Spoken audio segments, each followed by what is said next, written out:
کیوں ان صورتوں کے بارے میں کیوں کہا کہ مجھے بوڑھا کر دیا؟ کیونکہ ان کے بارے میں جو ہے وہ ایک تو یہ ہے کہ دوسرے انبیاء کے قصے تھے کہ ان کے اوپر کیسے کیسے عذاب آئے، تو حضور پاک صلی اللہ علیہ وسلم کو تو لگ رہا تھا کہ یہ جیسی حرکتیں ان قوموں نے کی ہیں ایسی حرکتیں تو یہ کفار مکہ اور بھی کر رہے ہیں، یا ان کے وہاں کے لوگ بھی کر رہے ہیں اس طرح، تو آپ کو یہ ڈر ہے کہیں میری قوم کے اوپر بھی عذاب نہ آ جائے، ٹھیک ہے؟ تو یہ اس کے اندر سے بات پتہ چلتی ہے کہ ایسی جب چیز سے رسول صلی اللہ علیہ وسلم بھی دیکھیں ڈرتے تھے، خوفزدہ ہوتے تھے، اور ہمیں بھی بہت ہی کیئرفل ہونا چاہیے، ان کے اوپر غور و فکر کرنا چاہیے کہ ہم کوئی ایسی چیز نہ کریں خدا نخواستہ جو ان کے اندر ان کا ذکر ہے۔ چلیں جی، اب یہ ہم اس کا جو ہے وہ شروع کرتے ہیں اس کی تلاوت کچھ آیات کی کر کے، تو پھر انشاءاللہ تعالیٰ ترجمہ تفسیر کرتے ہیں۔ بسم اللہ الرحمن الرحیم۔ ألف لام را كتاب أحكمت آياته ثم فصلت من لدن حكيم خبير ألا تعبدوا إلا الله إنني لكم منه نذير وبشير وأن استغفروا ربكم ثم توبوا إليه يمتعكم متاعا حسنا إلى أجل مسمى ويؤت كل ذي فضل فضله وإن تولوا فإني أخاف عليكم عذاب يوم كبير۔ اچھا جی، یہ سورہ شروع ہوتی ہے الف لام را سے، حروف مقطعات۔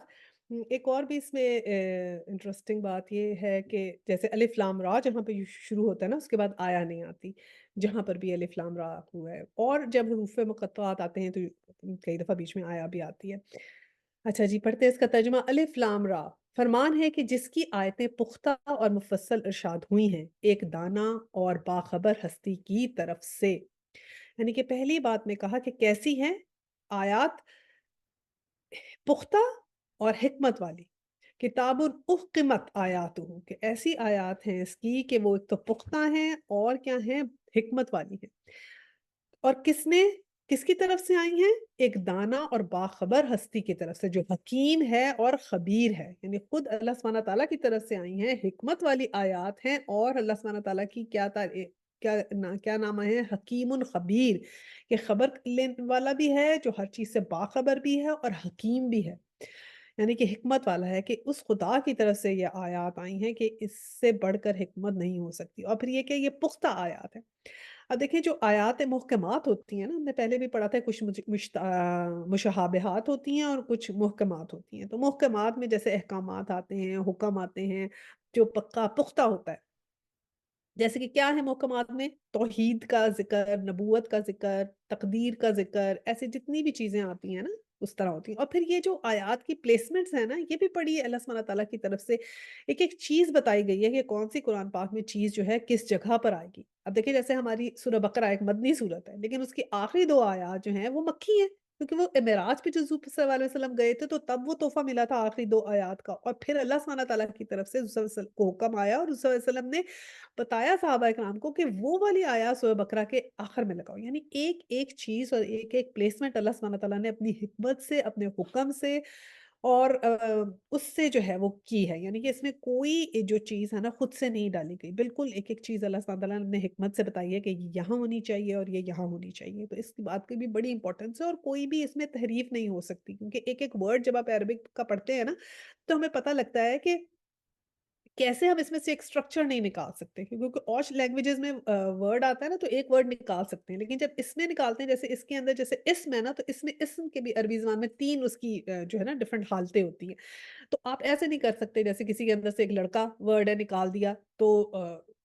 آگے سے آگے چل پڑا، لیکن جب اسم کی تین حالتیں ہوتی ہیں تو اس میں سے جب ایک ورڈ نکالتے ہیں تو فوراً اس کا پتہ لگ جاتا ہے کہ اس نے یہ کچھ ٹھیک نہیں لکھا ہوا۔ سبحان اللہ، ایسی اللہ سبحانہ تعالیٰ نے اس کے اندر کیا ہے۔ جب ہم ڈیٹیل میں اگر ہم گرامر پڑھیں اور ایسی چیزیں پڑھیں تو پھر ہمیں پتہ لگتا ہے کہ کیسے یہ بات کی جاتی ہے کہ اس میں سے کچھ نہیں تحریف ہو سکتا۔ اور پھر یہ کہ الحمدللہ کتنے لوگوں نے حفظ بھی کیا ہوا ہے، تو اس وجہ سے بھی دیکھیں اللہ سبحانہ تعالیٰ نے جو رکھا ہے کہ اس میں تحریف ممکن نہیں ہے۔ اچھا جی، آگے پڑھتے ہیں کہ آیا نمبر 2، کہ تم بندگی نہ کرو مگر صرف اللہ کی، کہ میں اس کی طرف سے تم کو خبردار کرنے والا ہوں اور بشارت دینے والا ہوں۔ یعنی کہ دونوں چیزیں حضور صلی اللہ علیہ وسلم کے لیے کہی کہ کیا ہے، نذیر و بشیر، نذیر بھی ہوں اور بشیر بھی ہوں۔ نذیر کیا ہوا؟ خبردار کرنے والا، اور بشیر کیا ہوا؟ بشارت دینے والا۔ یعنی کہ دونوں کام ہیں کہ خبردار بھی میں کر رہا ہوں کہ یہ نہیں کرنا، اور بشارت بھی دے رہا ہوں کہ جو ایسا نہیں کرے گا پھر اس کے لیے کیا اللہ سبحانہ تعالیٰ کی طرف سے جو ہے وہ اجر ہے۔ اب دیکھیں قرآن پاک میں جو ہے نا یہ ساری چیزیں صرف ایک آئیڈیاز نہیں دیے گئے کہ ایسے کرنا ہے اور ایسے نہیں کرنا، اب اس کی امپلیمنٹیشن کا بھی پورا اللہ سبحانہ تعالیٰ نے ہمیں طریقہ بتایا ہے۔ یعنی کہ جیسے اللہ سبحانہ تعالیٰ نے کہا کہ غریبوں کا جو ہے وہ مدد کی جائے، اب کیسے غریبوں کی مدد کی جائے؟ یہ تو دیکھیں نا، اور ہم ہر جگہ ہی دیکھتے ہیں کہ اس قسم کی مورالٹی کی باتیں تو ہوتی ہیں کہ غریبوں کی مدد کی جائے، لیکن کیسے کی جائے وہ امپورٹنٹ ہے نا، کہ اس کی امپلیمنٹیشن اب کیسے کرنی ہے۔ تو امپلیمنٹیشن کا طریقہ بتا دیا کہ زکوٰۃ سے کیا جائے، صدقہ دیا جائے، اور پھر کیسے اس کو اکٹھا کیا جائے گا، زکوٰۃ کی کتنی پرسنٹیج ہوگی، کتنا آپ دیں گے، صدقہ آپ زیادہ سے زیادہ دیں، وہ والنٹیرلی ہے کہ آپ دیتے ہیں، ٹھیک ہے؟ تو کس طرح، اور پھر یہ ہے کہ نہ صرف یہ امپلیمنٹیشن کا طریقہ اور یہ کہ کیسے آپ نے دینا ہے، کتنا دینا ہے، اس کے ایٹیکیٹس بھی بتا دیے۔ ایٹیکیٹس نہیں دیکھیں کہاں پتہ چلتے ہیں ایٹیکیٹس، پوری دنیا میں آپ کہتے ہیں نا ہاں جی جی غریبوں کی مدد کی جائے، یہ کریں پلیز ہیلپ کریں، لیکن اسلام نے ایک ایک چیز دیکھیں اس قرآن میں کیسے بتائی گئی ہے۔ پہلے آئیڈیا دیا گیا ہے، پھر اس کو بتایا گیا ہے کیسے امپلیمنٹ کرنی ہے زکوٰۃ، پھر اس کے ایٹیکیٹس بھی بتائیں کہ جب تم نے زکوٰۃ دینی ہے تو تم نے اکڑ کے نہیں دینی، جب تم نے کسی کو دینا ہے تو جھک کے دینا ہے، کیونکہ تم ایسا دو کہ تمہارے ایک ہاتھ سے دوسرے ہاتھ کو پتہ نہ چلے، جب کسی کو دو تو اس کو اس طرح نہ دو کہ تم بڑا احسان کر رہے ہو۔ اللہ سبحانہ تعالیٰ نے کہا یہ تو میں نے ہی تمہیں وہ رزق دیا ہے، اور یہ تو تمہاری آزمائش ہے کہ اس رزق میں سے تم اس کو دیتے ہو کہ نہیں دیتے، یعنی کہ اپنے آپ کو کچھ سمجھنے نہ لگ جانا کہ تمہیں میں نے دے دیا تو تم اس پہ کوئی احسان کر رہے ہو۔ یہ تو اللہ سبحانہ تعالیٰ نے تمہیں توفیق دے دی کہ تم اس کو دے سکتے ہو۔ تو اس کے ایٹیکیٹس بھی بتائے کہ انسان کے اندر کوئی تکبر نہیں آنا چاہیے، اس کو جھک کے یہ بات کرنی چاہیے، ٹھیک ہے نا؟ تو اس لیے یہ جیسے یہاں پر ہے نا کہ تم بندگی نہ کرو صرف اللہ کی، کہ میں اس کی طرف سے تمہیں خبردار کرنے والا اور بشارت دینے والا ہوں، کہ یہ خبردار کی بہت بہت چیزیں ہیں، اور اس میں لکھا ہوا ہے نا کہ اللہ کے سوا کسی کی عبادت نہ کرو۔ بندگی کا مطلب عبادت ہوتا ہے نا، تو ہم قرآن کی احکامات کے بغیر جو ہے نا ہم عبادت نہیں کر سکتے، کیونکہ اگر ہمیں جب صحیح پتہ ہی نہیں چلے گا کہ ہم نے عبادت کیا کرنی ہے، زکوٰۃ کی جیسے میں نے مثال دی عبادت ہے نا، اسی طرح جو بھی زنا ہے تو اس کی سزا بھی بتائی، پھر اس کی سب چیزیں بھی بتائیں، تو ہر چیز کی اللہ سبحانہ تعالیٰ نے الحمدللہ نا ہمیں قرآن میں اس تمام عبادات کی ایکسپلینیشن بھی ہے، اور اس کے بغیر ممکن بھی نہیں ہے۔ اور پھر ہماری اس کے لیے ڈکشنری کون ہے؟ حضور پاک صلی اللہ علیہ وسلم، کہ ہمیں کوئی چیز ہے تو ہم کوئی چیز سمجھ نہیں آ رہی تو ہم نے ڈکشنری کھول کے حضور پاک صلی اللہ علیہ وسلم کی سنت میں سے اس کی رہنمائی لے سکتے ہیں الحمدللہ۔ اچھا جی، آگے آیا نمبر 3 ہے، اور یہ تم کو اپنے رب سے آ، اور یہ کہ تم اپنے رب سے معافی چاہو اور اس کی طرف پلٹ آؤ تو وہ ایک مدت خاص تک تم کو اچھا سامان زندگی دے گا اور ہر صاحب فضل کو اس کا فضل عطا کرے گا، لیکن اگر تم منہ پھیرتے ہو تو میں تمہارے حق میں ایک بڑے ہولناک دن کے عذاب سے ڈرتا ہوں۔ اب اللہ سبحانہ تعالیٰ نے پہلے تو کہا کہ یہ محکمات ہیں، میرے احکام ہیں، میں نے نازل کیے ہیں، اور حضور پاک صلی اللہ علیہ وسلم جو ہیں وہ اس کی بشارت بھی دے رہے ہیں، تمہارا انذار کرنے بھی آئے ہیں۔ اور تیسری چیز کیا کہی؟ اب تم اپنے رب سے معافی چاہو، کہ استغفار کرو، کیونکہ غلطیاں تو تم سے جو ہوں گی تو تم معافی بھی چاہو، استغفار کرو اور اس کی طرف پلٹ کر آؤ، کہ جو اللہ سبحانہ تعالیٰ کی طرف پلٹ کر آ جائے گا، ٹھیک ہے، اس کے لیے اللہ سبحانہ تعالیٰ پھر اس کو کیا دیں گے کہ ایک خاص مدت تک اس کو سامان زندگی مہیا کیا جائے گا۔ دیکھیں استغفار کے لیے نا کیا چیز ضروری ہے؟ استغفار کے لیے دیکھیں ہمیں 4 چیزیں جو ہے نا 4 اقدام کرنے ضروری ہیں۔ پہلا تو یہ کہ علم، کہ ہمارے پاس علم ہونا چاہیے what is right and what is wrong and then you have to see کہ ہاں یہ غلط تھا، یا کئی دفعہ تو پتہ ہی نہیں ہے کہ غلط ہے کہ صحیح ہے، پہلا تو علم حاصل کرنا ہے۔ دوسرا عاجزی، اٹس ویری امپورٹنٹ کہ ہم یہ دیکھیں کہ میں نے غلطی کی ہے تو پھر اس کو مانے بھی صحیح، ٹھیک ہے نا، عاجزی بھی بہت ضروری ہے۔ اگر آپ صرف اپنی اکڑ میں رہیں گے یا تکبر میں رہیں گے اور اپنی غلطی کبھی نہیں مانیں گے تو استغفار کی بھی توفیق نہیں ملے گی۔ جیسے قریش مکہ جو تھے وہ اپنے تکبر میں ہی رہ گئے، ایون بنی اسرائیل بھی جو تھے وہ اپنے تکبر میں ہی جو تھے وہ انہوں نے بہت سے پیغمبروں کو جو ہے وہ قتل کیا، جو اپنے تکبر میں تھے، اور اسی طرح انہوں نے حضور پاک صلی اللہ علیہ وسلم کا بھی انکار کیا۔ تو یہ دوسری بات عاجزی چاہیے استغفار کے لیے۔ تیسری کیا چاہیے؟ اللہ کا خوف چاہیے اور آخرت پہ یقین، کیونکہ اگر سبحانہ تعالیٰ سے اللہ تعالیٰ سے آپ کو بے خوفی ہوگی یا آخرت کا آپ کو یقین نہیں ہوگا، آپ کو کوئی اس بات کا ڈر نہیں ہے کہ آپ کے کوسچنیبل ہوں گے، تو پھر آپ آپ کیسے استغفار مانگیں گے؟ آپ کو تو کوئی ضرورت ہی نہیں پیش آئے گی استغفار کی، ٹھیک ہے؟ جب آپ کو کسی چیز کا خوف ہی نہیں، اور تیسری چیز کیا؟ اللہ کی رحمت کی امید۔ اب یہ بھی نہیں کہ آپ سے غلطی ہو گئی تو آپ سمجھیں کہ آپ کی کوئی معافی نہیں ہے۔ اللہ سبحانہ تعالیٰ کی رحمت کے اوپر ہمیشہ ہمیشہ یقین رکھنا چاہیے۔ تو یہ 4 چیزیں جب ہمارے پاس ہوتی ہیں نا تو پھر ہم استغفار کرتے ہیں۔ اس میں ساتھ ہی لکھا ہوا ہے وَإِنْ أَسْتَغْفِرُوا رَبَّكُمْ ثُمَّ تُوبُوا إِلَيْهِ۔ اب توبو کیا ہوتا ہے؟ توبو کو یہاں پر کہا گیا سے توبہ کا، کہ اپنے رب سے معافی چاہو اور اس کی طرف پلٹ کر آؤ، یا پھر اپنے رب سے استغفار کرو اور پھر اس کی جناب میں توبہ کرو۔ اب استغفار اور توبہ دیکھنے میں تو ایک ہی چیز لگتی ہیں، لیکن اس کے 2 پہلو ہیں، ٹھیک ہے؟ استغفار جیسے میں نے بتایا یہ 4 چیزیں استغفار ہو گئی، اور توبہ کرو، اور توبہ کیسے کرنی ہے؟ توبہ کے لیے 2 چیزیں ہیں، ٹھیک ہے؟ ایک پہلی چیز ہے ہجرت۔ ہجرت کیا ہے؟ کہ ایسی وہ سب چیزیں چھوڑ دینا جو اللہ سبحانہ تعالیٰ کو ناپسند ہے۔ ایسی جگہ سے دوسری جگہ جب جانے کو ہم ہجرت کہتے ہیں نا، کہ جہاں پر ہم اللہ سبحانہ تعالیٰ کے احکامات پہ عمل نہ کر سکے، اس جگہ کو چھوڑ کے دوسری جگہ جانا۔ تو بیسیکلی ایسے تمام احکامات جو اللہ سبحانہ تعالیٰ نے ہمیں کہا ہے عمل کرنے کے لیے، ان پہ عمل کرنا، یعنی ایسی اسٹیٹ سے دوسری اسٹیٹ میں جانا، کہ ہم ایک ایسی اسٹیٹ میں زندگی گزار رہے تھے جب ہم اللہ سبحانہ تعالیٰ کے احکامات پہ عمل نہیں کر رہے تھے، اب ہم نے دوسری اسٹیٹ میں چلے گئے کہ جب ہم نے اللہ سبحانہ تعالیٰ کے احکامات پہ عمل کیا، مطلب اس میں اگر جگہ تبدیل نہیں بھی ہوئی لیکن آپ کا انسائٹ تبدیل ہوا نا، آپ کے انسائٹ سے وہ آواز آئی کہ میں تو یہ کام نہیں کر رہا تھا، no I have to change myself, میں نے اپنے آپ کو، اپنی زندگی کو اپنے اللہ سبحانہ تعالیٰ کے احکامات کے مطابق ڈھال دیا، ٹھیک ہے؟ جیسے کوئی بھی خاتون اگر پہلے حجاب نہیں کرتی اور پھر حجاب کرنا شروع کرتی ہیں تو وہ ان کی ہجرت ہو گئی، ٹھیک ہے؟ وہ اس اسٹیٹ آف نافرمانی کی اسٹیٹ سے فرما برداری کی اسٹیٹ میں آ گئی، تو یہ توبو میں ہجرت آتی ہے۔ اور دوسری چیز کیا آتی ہے؟ جہاد۔ اب جہاد کیا ہے؟ وہ دونوں طرح کا جہاد ہے، علمی جہاد بھی ہے اور عملی جہاد بھی ہے، ٹھیک ہے؟ اور جہاد میں بھی یہی ہے کہ جیسے ہم نفس سے جہاد کرتے ہیں شیطان سے بچنے کے لیے، وہ بھی علم چاہیے۔ یہ بہت ڈیٹیل میں انشاءاللہ تعالیٰ نا سورہ زمر کے اندر بھی آئے گا، اور انشاءاللہ پھر ہم وہاں اور بھی پڑھیں گے۔ تو یہ دونوں چیزیں جو ہے نا یہ توبہ میں آتی ہیں، اور پہلی 4 چیزیں استغفار میں آتی ہیں انشاءاللہ تعالیٰ۔ تو اب یہ اس کے بعد اللہ سبحانہ تعالیٰ نے کیا کہا کہ پھر جو دونوں چیزیں کر لے گا تو اس کو میں کیا دوں گا؟ متاعًا حسنا، کہ اچھا سامان، زندگی میں خاص مدت تک رہنے کا اچھا سامان میں دوں گا، اور ہر فضل اس کو ملے گا، یعنی جو شخص یہ دونوں چیزیں کر لے گا اسے اللہ سبحانہ تعالیٰ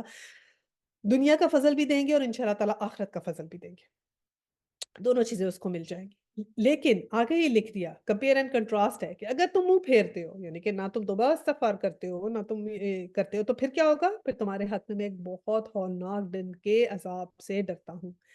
کہ پھر جو ہے وہ سزا کا جو ہے وہ مجھے ڈر ہے کہ تمہیں سزا ملے گی اگر تم یہ نہیں کرو گے تو، ٹھیک ہے؟ تو یہ بہت بہت ضروری ہے کہ ہم اپنا انذار خود کریں۔ آیا نمبر 4 ہے، تم سب کو اللہ کی طرف پلٹنا ہے اور وہ سب کچھ کر سکتا ہے۔ ان اللہ مرجعکم وہو علی کل شیء قدیر، کہ اللہ تو واقعی ہر چیز کر سکتا ہے، ٹھیک ہے؟ اور ہم نے اگر متاعًا حسنا کرنا ہے تو ہم نے 2 چیزیں کرنی ہے، عبادت، اللہ سبحانہ تعالیٰ کے احکامات، توبہ استغفار۔ عبادت کرنی ہے، توبہ استغفار، اور عبادت کے تمام طریقے ہمیں کیسے پاسبل ہیں؟ ہمیں صرف اور صرف اگر ہم عمل کریں گے اس کے اوپر قرآن پاک پہ، تبھی پاسبل ہے۔ آیا نمبر 5، دیکھو یہ لوگ اپنے سینوں کو موڑتے ہیں تاکہ اس سے چھپ جائیں، خبردار جبکہ کپڑوں سے اپنے آپ کو ڈھانپتے ہیں، اللہ ان کے چھپے کو بھی جانتا ہے اور کھلے کو بھی، وہ تو ان بھیدوں سے بھی واقف ہے جو سینوں میں ہیں۔ اچھا، اب اس کا یہ سلسلہ یہ ہے کہ وہاں پر جو ہے نا کچھ غلط فہمیاں ایسی تھی مشرکین مکہ میں، کہ وہ سمجھتے تھے کہ کچھ لوگ پوچھتے تھے کہ اللہ کو ہر بات کا پتہ لگتا ہے، تو کوئی کہتے تھے اگر ہاں اونچی اگر تم کرتے ہو تو پتہ لگتا ہے، لیکن اگر تم چھپ کے کر لیتے ہو، آہستہ کرتے ہو تو نہیں پتہ لگتا۔ کچھ لوگ ایسے ہوتے تھے کہ وہ اپنے اوپر چادریں اوڑھ کر کچھ گناہ کرتے تھے کہ ہم چھپ کے کر لیں، اور تو اس صورت میں کہا گیا ہے کہ اللہ سبحانہ تعالیٰ تو اِنَّهُ عَلِیمٌ بِذَاتِ الصُّدُورِ، کہ اللہ سبحانہ تعالیٰ کو تو ایک ایک باریک بینی بھی پتہ ہے تمہاری۔ تو اس وجہ سے اس چیز سے کہا گیا کہ اللہ سبحانہ تعالیٰ کو تم چاہے چھپ کے کرو چاہے کھلے عام کرو، ہر برائی کو جو ہے نا ہم جانتے ہیں۔ اور اس کے علاوہ ایک اور بھی اس کا مطلب یہ ہے کہ کچھ ایسے صحابہ تھے جو جو تھے بہت زیادہ شرمیلے تھے. حضرت عثمان رضی اللہ تعالیٰ عنہ جو تھے وہ ایون جب نہانے وقت بھی اب پورے برہنہ ہونا پسند نہیں کرتے تھے. تو انہیں بھی کہا گیا ہے کہ تمہیں جس چیز کا جو سطر الاؤڈ ہے اللہ سبحانہ تعالیٰ کا اسی طرح اتنا ہی کر لینا ٹھیک ہے، نہ اس سے زیادہ چھپانا چاہیے نہ اس سے زیادہ دکھانا چاہیے. تو یہ اس کے اندر بات کی گئی ہے کہ جو بھی تم چاہے چھپ چھپ کے بھی چیز کرو گے، اندھیروں کی چادروں میں کرو گے، کوئی لوگ رات کو جو ہے وہ ایسے کام کرتے ہیں یا چھپ کے کرتے ہیں، تو اللہ سبحانہ تعالیٰ جو ہے وہ ہر چیز کے اوپر قادر ہے اور اس کو ہر چیز کا علم ہے. یہ میں آپ کو اس کی تفسیر ابن جرار طبری کی بتاتی ہوں. اس کے اندر 7959 میں ہے کہ اس آیات کا مطلب یہ بیان کیا گیا ہے کہ یہ لوگ جب رسول اللہ علیہ وسلم کے پاس سے گزرتے تھے تو سینہ موڑ لیتے تھے اور سر ڈھانپ لیتے تھے. یہ بھی اس کی ایک تفسیر کی گئی ہے. حضور صلی اللہ علیہ وسلم کے پاس جاتے ہوئے یہ لوگ اس طرح کیا کرتے تھے. اور ایک بخاری صحیح بخاری میں ہے 4681 میں حضرت ابن عباس رضی اللہ تعالیٰ عنہ نے کہا کہ کچھ لوگ اس میں حیا کرتے تھے کہ کھلی ہوئی جگہ میں حاجت کے لیے بیٹھتے ہیں آسمان کی طرف ستر کھولنے میں، اور اس طرح صحبت کرتے وقت آسمان کی طرف کھولنے میں پروردگار سے شرماتے تھے. تو یہ بھی اس کے اندر اس کا مطلب آیا ہوا ہے. لیکن جو اس کا مین کرکس وہ یہ ہے کہ کھلا یا چھپ کے کریں یا کھلے کریں، اللہ سبحانہ ہر تعالیٰ جو ہے وہ ہر چیز کو جانتے ہیں. آیا نمبر 6 ہے، زمین میں چلنے والا کوئی جاندار ایسا نہیں جس کا رزق اللہ کے ذمہ نہ ہو اور جس کے متعلق وہ نہ جانتا ہو کہ کہاں وہ رہتا ہے اور کہاں وہ سونپا جاتا ہے. سب کچھ ایک صاف دفتر میں درج ہے. یہ ہے کتاب مبین. کتاب مبین تقدیر کی کتاب ہوتی ہے نا، کہ اللہ سبحانہ تعالیٰ تو ہر چیز کو رزق پہنچا رہے ہیں. وہ چھوٹے سے چھوٹا ایک سنگل سیل ہو، کوئی امیبا ہو، کوئی آپ سمجھیں بیکٹیریا، وائرس، جتنے بھی آپ اور جو ہے سمندروں کی آپ مخلوقات دیکھ لیں، جن دیکھ لیں، فرشتے دیکھیں، انسان دیکھیں، اللہ سبحانہ تعالیٰ نے جتنی مخلوقات دیکھیں، درخت دیکھیں، ہر چیز کو اللہ سبحانہ تعالیٰ رزق پہنچا رہا ہے. اور باقاعدہ یہ کہا گیا ہے کہ اللہ سبحانہ تعالیٰ دیکھیں نا، ایک اگر رزق کا دروازہ آپ کا بند ہوتا ہے تو اور کھل جاتے ہیں. جیسے کہا جاتا ہے کہ ایک بچہ جو ہوتا ہے وہ ماں کے پیٹ میں ہوتا ہے تو پریگنینسی میں وہ ایک ہی اس سے وین سے جڑا ہوتا ہے نا، تو اس سے اس کو خوراک پہنچ رہی ہوتی ہے. جب وہاں سے ڈلیوری کے بعد باہر نکلتا ہے، ایک ذریعہ رزق کا بند ہوتا ہے تو اللہ تعالیٰ 2 کھول دیتے ہیں. تو اس کو ماں کی جو ہے وہ دودھ ملتا ہے دونوں چھاتیوں سے. پھر اس کے بعد وہ جب اس سٹیج سے آگے جاتا ہے تو 4 دروازے کھل جاتے ہیں، یعنی کہ وہ کھا بھی سکتا ہے، پی بھی سکتا ہے اور اپنی اور جو ڈفرنٹ چیزیں جو ہے نا وہ اور کھانا پینا اور چیزوں کو بھی انجوائے کر سکتا ہے، جس میں گوشت بھی آ جاتا ہے، روٹی آتی ہے، غذا آتی ہے، پھل سبزی، وہ سب چیزیں بھی دودھ کے علاوہ اور جو ہے وہ کھا سکتا ہے. اور پھر موت کے بعد کیا ہوتا ہے کہ اگر نیک انسان ہوگا تو انشاءاللہ تعالیٰ 8 دروازے کھل جائیں گے رزق کے، جو جنت کے 8 دروازے ہوتے ہیں. اچھا جی، اب آیا نمبر 7 ہے، اور وہی ہے جس نے آسمانوں اور زمینوں کو 6 دن میں پیدا کیا، جبکہ اس سے پہلے اس کا عرش پانی پہ تھا، تاکہ تم کو آزما کر دیکھے تم میں سے کون بہتر عمل کرنے والا ہے. اب اگر اے محمد صلی اللہ علیہ وسلم تم کہتے ہو کہ لوگ مرنے کے بعد تم کو دوبارہ اٹھائے جاؤ گے، تو منکرین فوراً بول اٹھتے ہیں کہ یہ تو صریح جادوگری ہے. ٹھیک ہے، اب یہ متشابہات میں سے، ٹھیک ہے، متشابہات کیا ہوتی ہیں؟ جس کے اندر یہ چیزیں ہوتی ہیں کہ لوگ یا شک کرتے ہیں، ان کے اوپر بہت بحث مباحثہ جیسا کرتے ہیں. جیسے اب آسمان اور زمینوں کو 6 دن میں پیدا کیا، اب یہ متشابہات ہیں کہ ہمیں نہیں پتا وہ 6 دن کون سے ہیں. دنیا کے 6 دن ہیں جہاں اللہ سبحانہ تعالیٰ کے اس سائڈ کے 6 دن ہیں، سدرۃ المنتہا کے آگے کے 6 دن ہیں. اور پھر یہ ہے کہ اس سے پہلے اللہ سبحانہ تعالیٰ جو تھے وہ ان کا عرش پانی پہ تھا. اب اللہ سبحانہ تعالیٰ کا عرش کیسا ہے؟ بہت لوگوں نے اس کے اوپر بہت بہت کچھ کہا ہے. کیسا تھا؟ صرف پانی تھا؟ عرش کیا ہے اللہ تعالیٰ کا؟ بس ہمیں صرف اتنا پتا ہے کہ جو عرش ہے اللہ سبحانہ تعالیٰ کا، وہ اللہ سبحانہ تعالیٰ کی بہت ہی بہترین مخلوق ہے. ٹھیک ہے، جو اللہ تعالیٰ نے بنائی ہے بہت ہی بہترین ہے. اور پھر اس کے بعد انہوں نے کیا کہا؟ یہ سحر مبین ہے، یعنی سری جادوگری ہے. اب جب کہتے ہیں کہ جب تم مرنے کے بعد دوبارہ زندہ ہوگے تو کہتے ہیں کہ یہ جادوگری ہے. تو یہ سب باتیں ہمیں، ٹھیک ہے، اللہ سبحانہ تعالیٰ نے جتنا ہمیں قرآن میں بتا دیا کہ 6 دن میں نے بنایا، ہمیں سمجھ میں آ گیا. یہ کہا کہ اس سے پہلے کیا تھا؟ اس سے پہلے اللہ سبحانہ تعالیٰ نے بتا دیا کہ اللہ سبحانہ تعالیٰ کا عرش تھا اور وہ پانی کے اوپر تھا. یہ تو ہمیں سمجھ آ گیا بس. اور یہ سب کچھ کیوں کیا 6 دن میں؟ اللہ تعالیٰ نے وہ بھی بتا دیا کہ تم کو آزمائے اور دیکھے تم میں سے بہتر عمل کون کرتا ہے. تو فوکس کرنے والی چیز یہ ہے کہ ہماری آزمائش ہے اس میں، اور ہمارے دیکھا جائے گا، چیک کیا جائے گا کون عمل کرتا ہے. یہ ہمارے لیے امپورٹنٹ ہے. یہ اتنا امپورٹنٹ نہیں ہے کہ کتنے دنوں میں دنیا بنی، کیسے بنی، کس طرح بنی. ٹھیک ہے لوگوں نے اس کے اوپر بھی بہت تدبر کیا، اٹس فائن، لیکن فی الحال ہم جس جگہ پر ہیں انفینسی میں ہم ابھی ہیں نا، تو ہمیں یہ فوکس کرنا ہے کہ ہمارے عمل کے اوپر ہم فوکس کریں انشاءاللہ تعالیٰ. اب آیا 8 اور 9 پڑھتے ہیں. اور اگر ہم ایک خاص مدت تک ان کی سزا کو ٹالتے ہیں تو وہ کہنے لگتے ہیں کہ آخر کس چیز نے اسے روک رکھا تھا. جس روز اس سزا کا وقت آ گیا تو وہ کسی کے پھیرے نہ پھر سکے گا، اور وہی چیز ان کو آ گھیرے گی جس کا وہ مذاق اڑا رہے ہیں. اور آیا 9 ہے، اگر کبھی ہم انسان کو اپنی رحمت سے نوازنے کے بعد پھر اسے محروم کر دیتے ہیں تو وہ مایوس ہوتا ہے اور ناشکری کرنے لگتا ہے. اور نمبر 10، اور اگر اس مصیبت کے بعد جو اس پر آئی تھی ہم اسے نعمت کا مزہ چکھاتے ہیں تو کہتا ہے میرے تو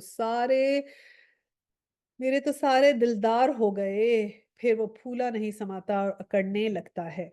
اچھا اچھا جی، اب آیا 8 میں اللہ سبحانہ تعالیٰ نے کیا کہا کہ ایک خاص مدت تک ہم نے ان کو جو ہے نا سزا کو ٹالتے ہیں، یعنی کہ اگر جو کوئی نافرمان ہے ان کی سزا ہم ایک خاص مدت تک ٹالتے ہیں. فوراً نہیں ہم پکڑ کرتے، نہ تو فوراً ہم اس کو سزا دیتے ہیں، اس کو ہم روک کے رکھتے ہیں. اور پھر ان میں سے کچھ نافرمان جو ہیں وہ ایسے کہنے لگ جاتے ہیں کہ کیا کرتے ہیں کہ اچھا پھر کیوں نہیں آ رہی ہے قیامت، اس کی جلدی میں چاہتے ہیں. یہ بھی اللہ سبحانہ تعالیٰ لکھ دیا کہ میں دیکھ رہا ہوں کہ تم کیا کرے، لیکن جس دن وہ چیز آ گئی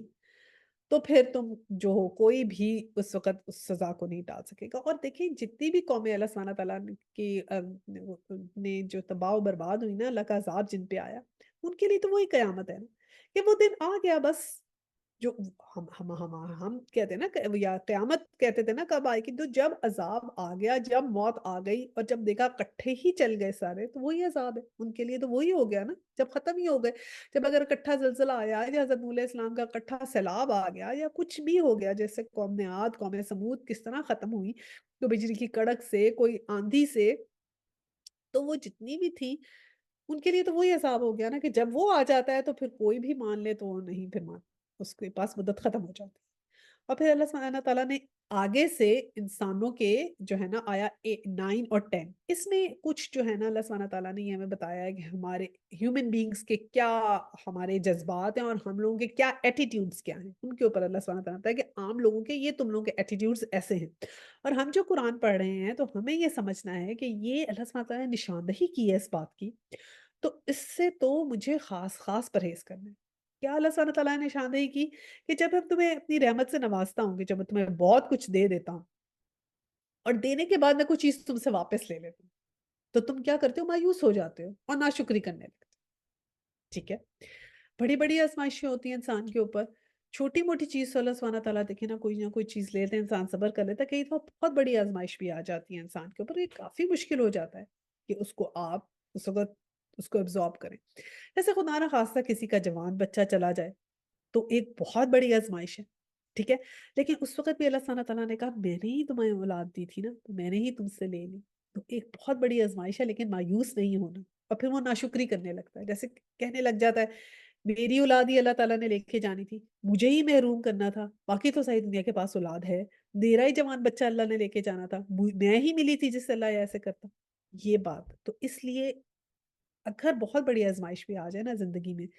تو بس اس وقت صبر کا دامن اور شکر کا دامن ہاتھ سے نہیں چھوڑنا،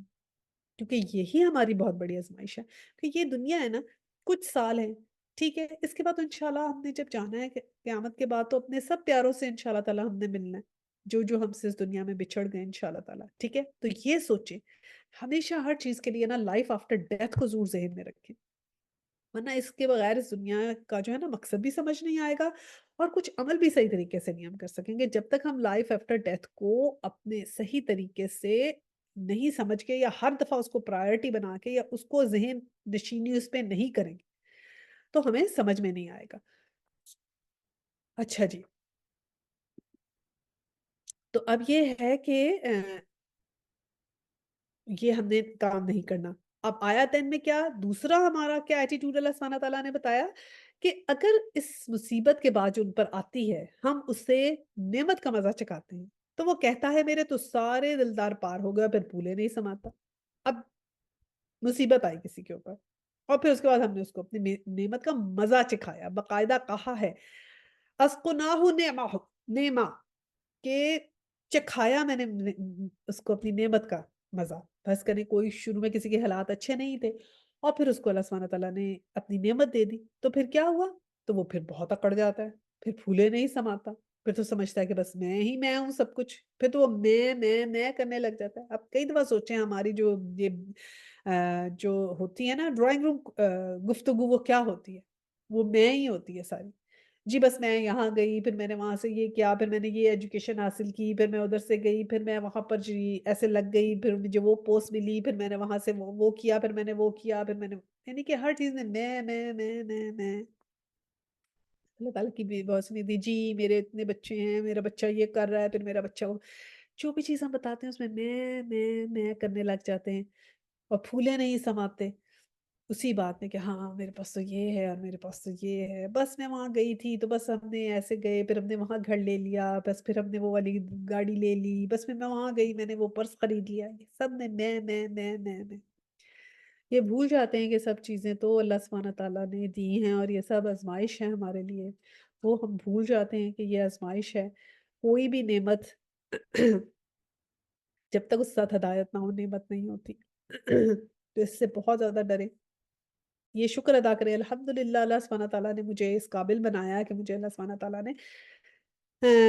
جو ہے وہ میں علم حاصل کر سکی، الحمدللہ اللہ سبحانہ تعالیٰ نے مجھے اچھا گھر دیا، پھر الحمدللہ اللہ سبحانہ تعالیٰ کی مہربانی سے آ گئے ادھر، ہم نے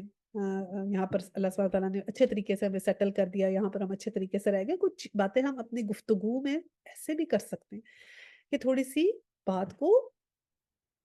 لپیٹ کے اچھے طریقے سے اس کو ریپ کر کے اور بتا کے کہ یہ اللہ سبحانہ تعالیٰ کی مہربانی سے اللہ سبحانہ تعالیٰ نے دیا، اللہ کرے اب میں اس آزمائش میں پوری اتر سکوں، اللہ تعالیٰ نے یہ جو سب مجھے نعمتیں دی اللہ کرے میں اس آزمائش میں پوری اتر سکوں، ایسے کر کے بھی بات کر سکتے ہیں، ٹھیک ہے نا؟ تو یہ طریقہ ہم نے سیکھنا ہے کہ اس کا ذکر اللہ سبحانہ تعالیٰ نے قرآن میں کیا ہے، تو ہم نے یہ طریقہ سیکھنا ہے کہ اب ہم نے کیسے یہ بات کرنی ہے کسی سے۔ اچھا جی، اب ہم آیا نمبر 11 پہ آتے ہیں۔ اس ایپ سے پاک اگر کوئی ہیں تو بس وہ لوگ جو صبر کرنے والے اور نیکوکار ہیں، اور وہی ہیں جن کے لیے درگزر بھی ہے اور بڑا اجر بھی ہے۔ اب یہ ایپ سے جو پاک ہیں، یعنی کہ یہ جو ایپ، دو ایپوں کا جو ذکر کیا ہے نا 9 اور 10 آیا میں، ان سے جو پاک لوگ ہیں وہ کون سے ہیں؟ ایک وہ جو صبر کرتے ہیں اور دوسرے وہ جو نیک ہیں، کہ جو صبر اگر مشکل میں جس نے صبر کر لیا اور جو نیک ہے وہ کبھی نہیں سمجھے گا کہ اتنی جو مجھے جو فیسلٹیز اللہ سبحانہ تعالیٰ نے نعمتیں دی ہیں یہ کوئی اس میں کوئی میری شان ہے۔ یہ دو لوگ ہیں جو اس ایپ سے پاک ہیں، جن کے لیے درگزر بھی ہے اور بڑا اجر بھی۔ تو اب ہمیں تو اللہ تعالیٰ کا اجر چاہیے نا، اجر کبیر ہے، درگزر بھی ہمیں چاہیے اللہ سبحانہ تعالیٰ کی اور اجر بھی چاہیے، تو ہمیں کیا بننا ہے؟ صبر کرنے والا اور نیک۔ اور یہ اس کے لیے جو اوپر بتائیں گے باتیں میں نے آپ کو، وہ آپ نے ذہن نشین کرنی ہے کہ ایسے ہم نے اپنا اخلاق کرنا ہے کہ یہ ہمیں اللہ سبحانہ تعالیٰ سبق دے رہے ہیں یہاں پر، یہ ہمیں ایٹیکیٹ سکھائے جا رہے ہیں زندگی میں، اس دنیا میں زندہ رہنے کے، ٹھیک ہے؟ اب آیا نمبر 12 ہے، تو اے پیغمبر صلی اللہ علیہ وسلم کہیں ایسا نہ ہو کہ تم ان چیزوں میں سے کسی چیز کو بیان کرنے سے چھوڑ دو جو تمہاری طرف وحی کی جا رہی ہے، اور اس بات پر دل تنگ ہو کہ وہ کہیں گے اس شخص پر کوئی خزانہ کیوں نہ اتارا گیا، یا یہ کہ اس کے ساتھ کوئی فرشتہ کیوں نہ آیا، تم تو محض خبردار کرنے والے ہو، آگے ہر چیز کا حوالے دار اللہ ہے۔ اب یہ اللہ سبحانہ تعالیٰ جو ہیں وہ حضور صلی اللہ علیہ وسلم کو جو ہے وہ تسلی دی جا رہی ہے یہاں پر، کہ ان کی جو کافروں کی جو تنقید ہے نا، کہ بار بار تانا بازی کرتے ہیں اور حضور صلی اللہ علیہ وسلم کے اوپر، تو اللہ سبحانہ تعالیٰ ان کو اپنے نبی کو جو ہے تسلی دے رہے ہیں کہ وہ کہہ رہے ہیں کہ اس کام میں آپ دل اپنا تنگ نہ کریں، دکھی ہو جاتے تھے نا صلی اللہ علیہ وسلم کہ آپ دکھی مت ہوں، اپنا دل تنگ نہ کریں، سستی نہ کریں، آپ بس یہ تو اس طرح کریں گے، پہلے نبیوں کے ساتھ بھی انہوں نے ایسے کیا، یہ ایسے ہی کریں گے، آپ پریشان نہ ہوں ان کے سوالوں سے، آپ پریشان نہ ہوں کہ تم پہ کوئی معجزہ کیوں نہیں آیا، تم پہ کوئی اسپیشل چیز کیوں نہیں اتری، آپ کو جو ہم نے کام بتایا نا اس پہ اپنا فوکس رکھیں کہ بس آپ نے جو ہے جو کام ہم نے بتایا ہے وہ کیے جائے۔ اب یہ ہمارے لیے بھی دیکھیں نا، اس طرح ہم نے بھی اس سے سیکھنا ہے کہ ہم نے بھی دنیا میں جتنی بھی چیزیں ہو رہی ہیں، ہر قسم کی ڈسٹریکشن جو ہے اس کو اگنور کر کے فوکس کرنا ہے کہ مجھے اللہ سبحانہ تعالیٰ نے کیا کام کرنے کو کہا ہے، میں نے وہ کرنا ہے، ٹھیک ہے؟ تو اس میں یہ فوکس کے لیے یہ بات ہے کہ فوکس رکھیں اپنا، ٹھیک ہے؟ آیا نمبر 30 میں کیا ہے؟ کیا یہ کہتے ہیں پیغمبر نے یہ کتاب خود گھڑ لی ہے؟ کہو اچھا یہ بات ہے تو اس جیسی گھڑی ہوئی 10 صورتیں تم بنا لاؤ، اور اللہ کے سوا جو جو تمہارے معبود ہیں ان کی مدد کے لیے بلا سکتے ہو تم بلا لاؤ، اگر تم انہیں انہیں معبود سمجھتے ہو یا یہ سچے ہوں؟ اب دیکھیں یہ آیا نمبر 13 کے اندر یہ جو چیلنج ہے نا، میں نے آپ کو بتایا نا قرآن میں 6 جگہ آیا کہ یہ چیلنج اللہ سبحانہ تعالیٰ نے بار بار دیا ہے چیلنج کہ آپ ایسی ایک صورت بناؤ۔ سورہ بقرہ میں تھا ایسی ایک صورت بنا لو۔ اب یہاں پر اللہ سبحانہ تعالیٰ نے یہ کہا ہے کہ کوئی ایسی 10 صورتیں بنا لو۔ اب کیوں کہا 10؟ اب دیکھیں علماء کیا کہتے ہیں، سورہ ہود جو ہے 11ویں سورہ ہے، اس سے پہلے 10 صورتیں گزر گئی ہیں، تو اللہ سبحانہ تعالیٰ نے کہا کہ چلو 10 صورتیں بنا لو۔ یہ کہہ دیا اس کی جو انہوں نے کہا کہ یہ اس کے ساتھ ایسے میچ ہوتا ہے۔ اور پھر دوسرا کیا کہا اللہ سبحانہ تعالیٰ نے کہ تم جس کو بھی چاہتے ہو بلا لو، یعنی جتنے بھی تمہارے جادوگر ہیں، کوئی شاعر ہیں، جتنے بھی عالم ہیں، سب کو بلا لاؤ۔ اور ایک جگہ تو اللہ سبحانہ تعالیٰ نے آگے یہ بھی کہا ہے کہ آگے ہم پڑھیں گے ایک قرآن میں کہ جنوں کو بھی کہہ دیا کہ جنوں کو بلانا ہے تو ان کو بھی بلا لو۔ بہرحال یہاں پر اللہ سبحانہ تعالیٰ نے اتنا ہی کہا کہ جس کو چاہتے ہو بلا لو سوائے اللہ کے۔ اپنے معبودوں کو اللہ سبحانہ تعالیٰ نے کہا بلا لو، جن کی تم اتنی پرستش کرتے ہو، اپنے ان کو سمجھتے ہو تمہارے معبود ہیں، اگر وہ سچے ہیں تو پھر ان کو بلا لاؤ۔ تو لاؤ ایسی کو 10 صورتیں لے آؤ۔ تو پھر چیلنج جب اللہ سبحانہ تعالیٰ کرتے ہیں پھر اس چیلنج کا جواب نہیں دیتے، جب یہ کہتے ہیں آپ نے سب کچھ خود ہی کر لیا۔ آیا 14 ہے، اب اگر وہ تمہارے معبود تمہاری مدد کو نہیں پہنچتے تو جان لو یہ اللہ کے علم سے نازل ہوئی ہے، اور یہ کہ اللہ کے سوا کوئی حقیقی معبود نہیں ہے۔ پھر کیا تم اس امر کے حق کے آگے سر تسلیم خم کرتے ہو؟ تو اب پھر کہہ دیا کہ اب اگر تم جو ہو تمہارے معبود تمہاری مدد کو نہیں آئے، ان کو پکارو، انہیں کہو کہ وہ بھی ایسی 10 صورتیں لے آئیں۔ تو اگر نہیں آئے تو پھر کیا ہوا کہ تم جو اب یہ جان لو کہ یہ اللہ کے علم سے نازل ہوئی ہے یہ کتاب، اور یہ کہ اللہ کے سوا کوئی معبود نہیں ہے، اور اب اس کے آگے سر تسلیم کر لو because this is the last warning. کیونکہ تم ہمیں چیلنج کر رہے تھے تو اللہ سبحانہ تعالیٰ نے تمہیں چیلنج کر دیا کہ اوکے فائن، تم یہ کہہ رہے ہو یہ غلط ہے تو پھر لے آؤ، اور اگر نہیں لا سکتے تو پھر مان جاؤ، کیونکہ اگر اب بھی نہیں مانو گے تو پھر جو انجام ہوگا اس وقت اس کے خود ذمہ دار ہو۔ آیا 15 ہے، جو لوگ بس اسی دنیا کی زندگی اور اس کی خوشنمائیوں کے طالب ہوتے ہیں، ان کی کارگزاری کا سارا پھل ہم یہیں ان کو دے دیتے ہیں، اور اس میں ان کے ساتھ کوئی کمی نہیں کی جاتی۔ اب یہ اللہ سبحانہ تعالیٰ نے دیکھیں یہاں پر یہ بات کلیئر کر دی کہ ایمان اور عمل صالح دونوں ضروری ہیں۔ کئی دفعہ لوگ یہ بات کرتے ہیں نا کہ جی اتنے لوگ تو اتنے اچھے اچھے کام کر رہے ہیں، ہم سے زیادہ اچھے کام کر رہے ہیں، تو ان لوگوں کو کیا ہوگا، ان کا کیا بنے گا؟ تو یہ اللہ سبحانہ تعالیٰ نے کہہ دیا کہ جو صرف دنیا کے طلبگار ہیں ان کا تو ہم نے کسی کا بھی، ہم اللہ سبحانہ تعالیٰ کوئی بھی چیز نہیں رکھتے ہیں، ان کو دنیا میں اللہ سبحانہ تعالیٰ بہت بہت کچھ دے دیتے ہیں جو جو وہ چاہتے ہیں۔ اب دنیا کا طالبگار کیسا ہوتا ہے؟ وہ کوئی کام کرے گا دنیا کے لیے کرے گا، ایٹ لیسٹ دنیا میں لوگ اس کو اپریسیشن کریں، اس کے ساتھ جو ہے وہ اس کو جو ہے وہ ملے، جو بھی اس کی واہ واہ ہو وہ مل جائے، یا اس کو کامیابی مل جائے، اس کو اسی میں خوشی ہو، جیسے کہ جی میں دنیا کسی بڑے عہدے پہ فائز ہو جاؤں، اس کی ساری اٹینشن اس بات میں چلی جائے کہ جی اس کی ٹارگیٹس ہی ہیں دنیا کے لیے کہ میرا ٹارگیٹ ہے کہ میں یہاں سے علم حاصل کروں، یا بچوں کو باہر سے تعلیم حاصل کراؤں، پھر ہمارے بچے کسی خاص ڈگری حاصل کر لیں، پھر ایک خاص جاب حاصل کر لیں، پھر ہمارے پاس ایک گھر ہو، گاڑی، جو بھی ٹارگیٹس ہیں وہ دنیا ریلیٹڈ ہے۔ تو جو دنیا ریلیٹڈ ٹارگیٹس اللہ سبحانہ تعالیٰ ان کو دے دیں گے، کیونکہ ان کو دنیا چاہیے، وہ اللہ تعالیٰ سے مانگ بھی دنیا رہے ہیں تو اللہ سبحانہ تعالیٰ ان کو دنیا دے دیں گے۔ لیکن ہمارا فوکس کیا ہونا چاہیے؟ دنیا بھی مانگے ساتھ آخرت بھی مانگے، سب سے زیادہ فوکس آخرت پہ رکھے، کیونکہ اگر دنیا میں جو چیز رہ جائے گی وہ تو ہمارے کسی کام کی نہیں ہے، وہی ہمارے کام آئے گا جو آخرت میں ہوگا۔ تو اللہ سبحانہ تعالیٰ نے کہا کہ ہم جو دنیا کی خوشنمائیاں ہم سے طلب کرتے ہیں نا، تو وہ ہم ان کو یہی سارا پھل دے دیتے ہیں، اور ان کے ساتھ کوئی کمی نہیں کرتے، ہم ہر کسی کی بات سن لیتے ہیں اور ان کو دے دیتے ہیں۔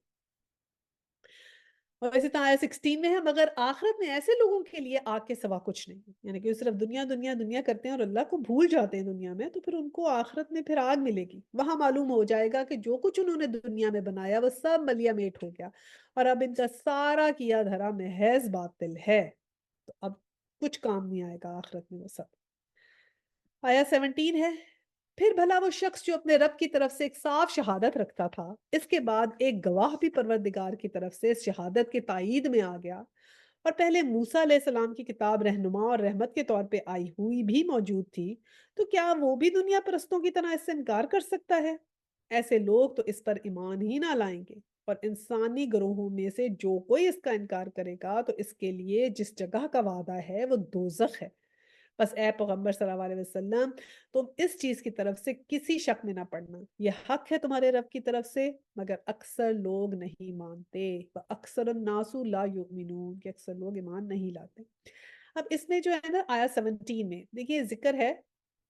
فمن کانا علی بینات من ربہ، اب یہ بینہ جو ہے نا اس کا مطلب یہ ہوتا ہے کہ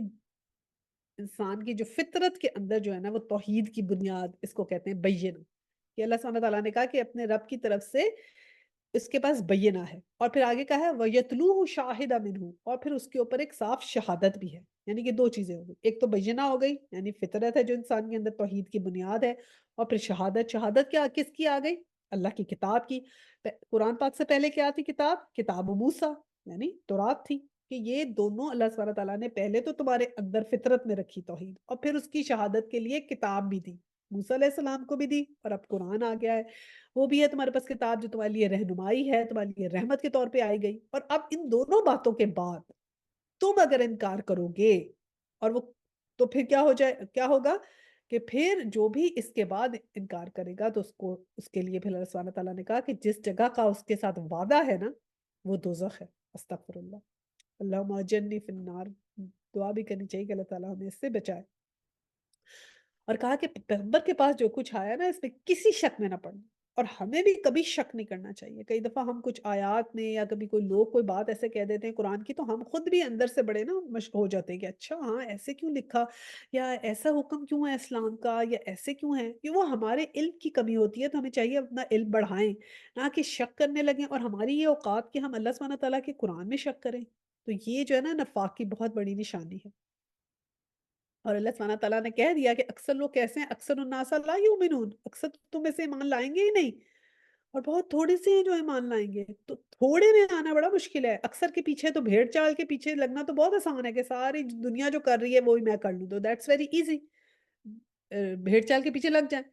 اللہ سبحانہ تعالیٰ کا بھیڑ چال کے پیچھے لگو گے تو پھر کچھ نہیں پاؤ گے، اکثر کے پیچھے نہیں لگنا، صحیح کے پیچھے لگنا ہے، you have to find out what is right, right علم حاصل کریں، خود علم حاصل کریں، دیکھیں قرآن میں کیا لکھا ہے، صحیح سے سمجھیں اور پھر فالو کریں، کیونکہ یہی چیز ہے جو ہمارے لیے فائدہ مند ہے۔ آیا 18 میں ہے کہ اس شخص سے بڑھ کر ظالم اور کون ہوگا جو اللہ پہ جھوٹ گڑے، ایسے لوگ اپنے رب کے حضور پیش ہوں گے اور گواہ شہادت دیں گے کہ یہ ہیں وہ لوگ جنہوں نے اپنے رب پہ جھوٹ گڑا تھا، سو خدا کی لعنت ہو ظالموں پہ۔ استغفر اللہ، یعنی کہ ان کے اب دو گناہ ہو گئے نا، ایک تو یہ کہ انہوں نے اللہ کے کلام کا انکار کیا، اور دوسرا یہ کہ اللہ پہ جھوٹ بھی گڑا، دو ہو گئے۔ اب اللہ پہ جھوٹ گڑنا کیا ہوتا ہے؟ اللہ پہ جھوٹ گڑنا ایسے ایسے اللہ سبحانہ تعالیٰ کا نام استعمال کر کے اپنے انٹرسٹ میں اس کو یوز کیا، اللہ کے نام سے دھوکہ دیا۔ جیسے لوگوں کو اگر آپ نے کوئی بات کہنی ہے تو اگر آپ اللہ کے نام سے کوئی بات کہتے ہیں تو لوگ آپ پر زیادہ یقین کرتے ہیں، آپ پہ زیادہ اعتبار کرتے ہیں، تو آپ نے اللہ کا نام لے کے ان کو دھوکہ دیا اور اس کو اپنے انٹرسٹ میں یوز کرنا شروع کر دیا، ٹھیک ہے؟ یا کوئی بھی جھوٹ بات کے کہہ دیا، غلط بات آپ نے کہہ دی اللہ سبحانہ تعالیٰ کا نام لے کے، تو پھر کیا ہوگا؟ ایسے لوگوں کو پہ اللہ سبحانہ تعالیٰ نے کہا ہے لعنت کی ہے۔ اور دنیا میں لعنت کیا ہوتی ہے؟ دنیا میں اگر انسان کے اوپر لعنت ہو تو کیا ہے؟ اس کو اللہ سبحانہ تعالیٰ ہدایت نہیں دیتے، اور آخرت میں لعنت ہو تو اس کے لیے کیا ہے کہ وہ پھر اس کو اللہ سبحانہ تعالیٰ جنت نہیں دیتے۔ تو اس سے بہت ہمیں جو ہے وہ ڈرنا چاہیے کہ کوئی چیز ہمیں ایسی نہ کرے جس کی ہمیں علم نہیں ہے۔ اور آیا 19 میں کیا کہا گیا کہ ان ظالموں پہ جو خدا کے راستے سے لوگوں کو روکتے ہیں، اس کے راستے کو ٹیڑھا کرنا چاہتے ہیں اور آخرت کا انکار کرتے ہیں، وہ زمین میں اللہ کو بے بس کرنے والے نہ تھے اور نہ اللہ کے مقابلے میں کوئی ان کا حامی تھا، انہیں اب یہ دوہرا عذاب دیا جائے گا اور نہ کسی کی سن ہی سکتے ہیں نہ خود ہی انہیں کچھ سوچتا تھا۔ اب اللہ سبحانہ تعالیٰ نے دوہرا عذاب کہہ دیا، اللہم اجرنی من النار، کہ دوہرا ان کو عذاب کیسے ہوا کہ اللہ سبحانہ تعالیٰ نے دو چیزیں ان کو کہہ دی، کہ ایک تو یہ ہے کہ یہ ان کا نہ یہ سنتے ہیں اور نہ انہیں سوچتا ہے، کہ نہ تو یہ بینہ پہ یقین کرتے ہیں نہ جو ہم نے شاہد دیا اس پہ اس کو مانتے ہیں۔ اب بینہ اور شاہد یہ دونوں چیزوں کی ہم نے قدر کرنی ہے، یعنی کہ ہمارے دل میں جو یہ بینہ ہے نا، یہ جو ہمارے دل میں جڑ ہے اس کو دیکھنا ہے اور عمل کرنا ہے، اور جو بھی ہمارے شاہد جو ہمارے پاس ہے قرآن ہے، اس کی ہم نے قدر کرنی ہے، کیونکہ اگر ہم نہیں کرتے اللہ سبحانہ تعالیٰ دو چیزیں کریں تو عذاب بھی دوہرا ہوگا۔ استغفر اللہ، یعنی ایک عذاب تو آپ سمجھ سکتے ہیں، دوہرا عذاب ہوگا، وہ کتنا مشکل ہے۔ اور کیا؟ کیونکہ وہ نہ کسی کی سن سکتے تھے، نہ خود انہیں کچھ سوچتا تھا کہ اب جو انہیں بات بتائی جا رہی ہے، جیسے اگر ہم آپس میں اب بات کر رہے ہیں قرآن کی، کوئی بھی حکم ہے ہم پڑھتے ہیں سنتے ہیں، میں آپ کو بتاتی ہوں کوئی حکم کہ ایسے کرنا ہے، اب بتا دیا حکم لیکن خود عمل نہ کیا، ایسا ہی ہو گیا نا، سنی انسنی کر دی، خود تو عمل ہی نہ کیا، دوسروں کو دوسروں کو نصیحت، خود میاں فصیحت والی بات ہو گئی، تو پھر کیا ہوتا ہے؟ اللہ سبحانہ تعالیٰ نے اس بات سے ڈرایا ہے کہ پھر دوہرا عذاب ہوگا، استغفر اللہ، اللہ سبحانہ تعالیٰ نے اس چیز سے بچائے۔ اچھا جی، اب آیا نمبر 21 پڑھتے ہیں۔ یہ وہ لوگ ہیں جنہوں نے اپنے آپ کو خود گھاٹے میں ڈالا ہے اور وہ سب کچھ اس سے کھو گیا جو انہوں نے گھڑ رکھا تھا۔ آیا 22 ناگزیر ہے کہ وہی آخرت میں سب سے بڑھ کر گھاٹے میں رہیں گے۔ آیا 23 رہے وہ لوگ جو ایمان لائے اور جنہوں نے نیک عمل کیے اور اپنے رب ہی کے ہو کر رہے، تو یقیناً وہ جنتی لوگ ہیں اور جنت میں ہمیشہ رہیں گے۔ اب یہ کنٹراسٹ آ گیا کہ وہ لوگ ایمان لائے، نمبر 2 نیک عمل کیے، اور نمبر 3 رب ہی کے ہو کے رہے، کہ اللہ سبحانہ تعالیٰ کو بھولنا نہیں ہے، اللہ سبحانہ تعالیٰ کو ہر وقت یاد رکھنا ہے، تو جنتی ہوں گے اور جنت میں ہمیشہ رہیں گے۔ اب آیا 24 ہے، ان دونوں فریقوں کی مثال ایسی ہے جیسے ایک آدمی تو ہو اندھا بہرا اور دوسرا ہو دیکھنے اور سننے والا، کیا یہ دونوں یکساں ہو سکتے ہیں؟ کیا تم اس مثال سے کوئی سبق نہیں لیتے؟ اللہ سبحانہ تعالیٰ نے کہا میں اتنی دفعہ تمہیں بتا رہا ہوں کہ افلا تذکرون، کہ تمہیں کوئی اس سے نہیں سبق لیتے، کہ دو لوگ ہیں، ایک کو ایک بات بتا رہے ہیں تو وہ ایک نہ سن رہا ہے نہ عمل کر رہا ہے، تو اندھا اور بہرا، اور اگر ایسے اب ہم قرآن کی کلاس میں، ہم میں سے جو تو یہ سن کے عمل کر لے گا، اپنی زندگی میں امپلیمنٹ کر لے گا، تو وہ تو ہو جائے گا سننے والے میں اور دیکھنے والے میں، اور جو یہ سن بھی لے گا، قرآن کی کلاس بھی لے لے گا اور پھر بھی اپنی لائف میں کوئی چینج نہیں لائے گا، تو پھر کیا ہوگا؟ وہ اندھا اور بہرا ہو جائے گا۔ جب اس نے کوئی چینج ہی نہیں لایا، جیسے اس کی لائف تھی ویسے کی ویسی ہی رہی، تو قرآن نے اس کو اثر ہی نہ کیا۔ تو ایسے تو دیکھیں نا، میں نے بتایا تھا کہ ابو سفیان بھی قرآن سنا کرتا تھا، اب جو اس کی بھی بات کی تھی کہ وہ بھی کفار بھی آ کے قرآن سنتے تھے، ابو جہل نے بھی قرآن سنا تھا، تو سنتے تھے اور پھر کانوں میں انگلیاں دیتے تھے کہ جب اثر کرتا تھا، اور کہتے تھے یہ تو جادو ہے۔ تو اس طرح یہ ہے کہ ہمیں تو پتہ نہیں اتنا اثر بھی کرتا ہے جیسا وہ تو کہتے تھے نا جادو ہے، ہمیں تو وہ بھی نہیں پتہ لگتا کہ ہمیں اتنا اثر ہمارے دل پہ کرتا ہے۔ تو یہ اس بات سے بہت زیادہ رہیں پریکاشنری کہ جو چیز قرآن میں سے پڑھ رہے ہیں نا، اس کو تھوڑا تھوڑا اپنی لائف میں امپلیمنٹ ضرور کریں، ورنہ یہ اللہ سبحانہ تعالیٰ نے جو یہ مثال دی ہے نا اندھے اور بہرے والی، خدا نہ خواستہ یہ ہم میں سے کسی کے اوپر نہ اپلائی ہو جائے، تو ہم نے تھوڑا تھوڑا کر کے اپنے آپ کو امپروو ضرور کرنا ہے، ٹھیک۔ اچھا جی، اب آیا 25 سے آنورڈس جو ہے نا، یہ دونوں رکوع میں حضرت نوح علیہ السلام کا جو ہے نا اس کے اندر قصہ آتا ہے، تو ہم پڑھتے ہیں، بڑا خوبصورتی سے اللہ سبحانہ تعالیٰ نے اس میں ایکسپلین کیا ہے، ہم پڑھ لیتے ہیں اور ساتھ ساتھ پھر ہم اس کو تھوڑا سا ایکسپلین کرتے جائیں گے۔ آئے 25، اور ایسے ہی حالات تھے جب ہم نے نوح علیہ السلام کو اس کی قوم کی طرف بھیجا تھا، اس نے کہا میں تم لوگوں کو صاف صاف خبردار کرتا ہوں 26 کہ اللہ کے سوا کسی کی بندگی نہ کرو، ورنہ مجھے اندیشہ ہے کہ تم پر ایک روز دردناک عذاب آئے گا۔ 27 جواب میں اس قوم کے سردار جنہوں نے اس کی بات ماننے سے انکار کیا تھا بولے، ہماری نظر میں تو تم اس کے سوا کچھ نہیں ہو کہ بس ایک انسان ہو، اور ہم دیکھ رہے ہیں کہ ہماری قوم میں سے بس ان لوگوں نے جو ہمارے ہاں اراذل تھے بے سوچے سمجھے تمہاری پیروی اختیار کر لی ہے، اور ہم کوئی چیز بھی ایسی نہیں پاتے جس میں تم لوگ ہم سے کچھ بڑے ہوئے ہو، بلکہ ہم تو تمہیں جھوٹا سمجھتے ہیں۔ اچھا، اب اس میں کیا بات ہوئی؟ ابھی حضرت نوح علیہ السلام کو جو ہے اللہ سبحانہ تعالیٰ نے کہا کہ ہم نے صاف صاف الرٹ کر کے ان لوگوں کی طرف ساری بات بتانے کے لیے بھیج دیا، ٹھیک ہے، اور انہوں نے صاف صاف کہہ دیا کہ اگر اللہ کے سوا کسی اور کی عبادت کرو گے تو پھر تمہیں عذاب آئے گا۔ تو ان لوگوں نے کیا کہا؟ وہ جو قوم کے سردار تھے، لیکن میں نے پہلے بھی ذکر کیا تھا کہ اکثر سرداروں کے قصے آتے ہیں کہ سردار انکار کرتے تھے نبیوں کا۔ اب یہ آپ نے دیکھا ہے، کبھی غور کیا ہے کہ جتنے لوگ بھی جو ہوتے ہیں نا، جن کو اللہ سبحانہ تعالیٰ نے بہت پیسے دیے ہوتے ہیں، تو ان کا زیادہ فوکس کیا ہوتا ہے؟ بہت زیادہ وہ ان کے لیے مشکل ہوتا ہے کسی چیز پہ ایسے ہی مان لانا، کیوں؟ کیونکہ وہ بہت زیادہ انویسٹڈ ہوتے ہیں اپنی دنیا کی لائف میں، اتنے انویسٹڈ ہوتے ہیں، وہ اسٹیبلٹی چاہتے ہیں، کیونکہ دیکھیں نا یہاں بھی اگر کسی نے بہت انویسٹ کیا ہے ریئل اسٹیٹ میں یا اسٹاک میں یا کہیں بھی اپنی انویسٹمنٹ ڈالی ہے، تو وہ چاہتے ہیں اسٹیبلٹی ہو، کیونکہ ذرا سی اسٹیبلٹی خراب ہوتی ہے تو ریئل اسٹیٹ اور اسٹاک مارکیٹ تو ہلنے لگ جاتی ہے، تو ان کو بڑی پریشانی ہوتی ہے یہ کیوں ہل رہی ہے، تو ان کے پیسے سارے وہ اتنے انویسٹڈ ہوتے ہیں، دنیا میں ان کا انٹرسٹ ہوتا ہے، پیسے سے انہیں انٹرسٹ ہوتا ہے، تو وہ پھر کیا ہوتا ہے، وہ نہیں چاہتے کہ اسٹیبلٹی خراب ہو، تو اس وجہ سے وہ ایسی کسی چیز کو فوکس نہیں بناتے، وہ کان نہیں دھرتے ان باتوں پہ، اور پھر کیا کہنے لگتے ہیں کہ وہ کہنے لگے کہ ہمارے یہاں کے جو اراذل کیا ہوتا ہے، بیوقوف لوگ، یہ جو بیوقوف لوگ ہیں وہ تمہارے پیچھے لگ گئے، ہمیں تو تم صرف ہمارے جیسے انسان لگتے ہو، اور تو اس کے علاوہ تمہارے پاس کوئی خاص بات نہیں ہے، بلکہ ہمیں تو تم جھوٹے لگتے ہو، ٹھیک ہے، دوسرے کو الزام لگا دیا کہ تم ہی جھوٹے ہو۔ تو ہمیشہ جو غریب لوگ تھے، کیونکہ غریب لوگ اتنے دنیا میں انویسٹڈ نہیں ہوتے، تو وہ لوگ جو تھے جب بات سنتے ہیں تو وہ ان کو اثر بھی ہونے لگ جاتا ہے، ان کے دل نرم ہوئے ہوتے ہیں، سافٹ ہوتے ہیں آلریڈی، تو وہ جو ہوتے ہیں وہ زیادہ جلدی یہ مان لے آتے، تو وہ کہنے لگے کہ اب شروع سے یہی کام ہے کہ وہ غربت کو اسٹوپیڈیٹی کے ساتھ ملایا گیا، اور جو بھی جن لوگوں سے امپریس ہونا ہے ان کو بنا لیا گیا کہ یہ تو بس ضرور کوئی جو ہے نا عقل کو جیب کے ساتھ لگا دیا کہ جس کی جیب جتنی بھاری ہے اتنا وہ عقل مند ہے، یہی بنایا جاتا ہے نا کرائٹیریا کہ دنیا میں جو کامیاب ہے وہ سب سے عقل مند ہے، اس لیے کامیاب ہے۔ اگر ہم اپنے ارد گرد غور کریں نا تو کئی دفعہ اللہ سبحانہ تعالیٰ ایسے بہت سے لوگوں کو بلیس کر دیتا ہے جو بہت زیادہ نہ پڑھے لکھے ہوتے ہیں اور نہ بہت زیادہ شارپ ہوتے ہیں، بھولے بھالے سے لوگ ہوتے ہیں، اللہ سبحانہ تعالیٰ نے بے شمار دولت انہیں دے دی ہوتی ہے۔ یہ تو دیکھنے کی بات ہے نا، اگر ہم غور کر کے دیکھیں اور سمجھیں کہ دنیا میں کیسے کیسے لوگ ہیں اللہ سبحانہ تعالیٰ کے۔ اچھا جی، اب آگے آیت 28 میں اب حضرت نوح علیہ السلام نے جواب دیا، اے برادران قوم، ذرا سوچو تو صحیح، اگر میں اپنے رب کی طرف سے کھلی شہادت پر قائم تھا اور پھر اس نے مجھے اپنی خاص رحمت سے بھی نواز دیا، مگر تم کو نظر نہ کہ آئی تو آخر ہمارے پاس کیا ذریعہ ہے کہ تم ماننا نہ چاہو اور ہم زبردستی سے تمہارے ساتھ چپکا دیں۔ یعنی یہ کہا گیا کہ جب ہم تمہیں ایک چیز صاف صاف دکھا رہے ہیں، صاف صاف بتا رہے ہیں، تو ہم تمہیں زبردستی تو اس چیز کے ساتھ نہیں چپکا سکتے نا، زبردستی کیسے ہم تمہیں اس کے ساتھ باندھ دیں جبکہ تم خود ہی نہیں چاہتے کہ تم اس کے اوپر